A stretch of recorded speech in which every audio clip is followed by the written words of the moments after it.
So this is a graph showing decompensated cardiac failure.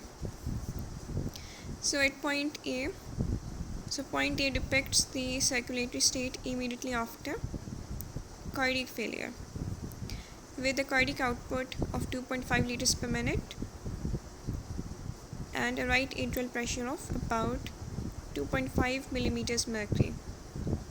As you can see, the cardiac output has both fallen tremendously below normal and the right atrial pressure has increased significantly. It is because of the cardiac failure or because of whatever caused the cardiac failure. Maybe it was an attack of myocardial infarction. The cardiac pumping ability was impaired significantly and so the cardiac output fell.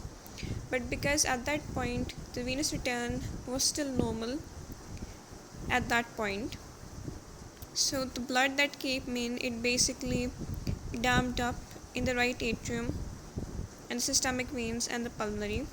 So the right atrial pressure increased. A few minutes later, point B, circulatory state depicted by point B was achieved. Cardiac output 4 liters per minute, right atrial pressure about 5, and this was because of the acute activation of sympathetic compensatory reflexes, which increased the heart rate and the cardiac and the stroke volume via contractility increase, so the cardiac output increased to this level. The right atrial pressure increased only a little bit. At point C, the cardiac output has also increased minutely to about 4.2 liters per minute, whereas the right atrial pressure has increased significantly to about 7.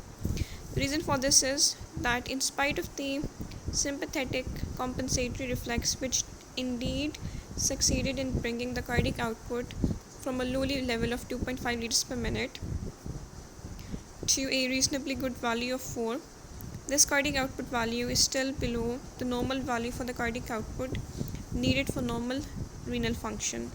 So at this point, pressure diuresis was impaired and the kidney was retaining fluid. 5 liters per minute is the minimal cardiac output value at which intake is equivalent to the output by the kidneys. Because of this renal retention, the cardiac output increased a little bit, about 0.2, because the increase in the body fluid volume led to an increase in the mean systemic filling pressure and a lot of elevation in the mean systemic filling pressure and a lot of increase in the venous return. Because cardiac pumping was impaired, although a lot of blood was being pumped in, and that should have in a normal heart caused an increase in cardiac output significantly, only a small amount of increase in cardiac output is seen, whereas the right atrial pressure increases significantly because majority of that increased blood simply dams in the atrium. At D, the cardiac output is actually seen to decrease ever so slightly because all of this damming of blood has caused the atria to overstretch, and so its cardiac pumping ability has actually impaired. And this continues till F when the cardiac output is 2.5 liters per minute because the heart has become overstretched edematous and more blood is accumulating because of ongoing renal retention. So this is decompensated heart failure, and this is the part where it is incompatible with life, and if therapy is not given, a person is liable to die.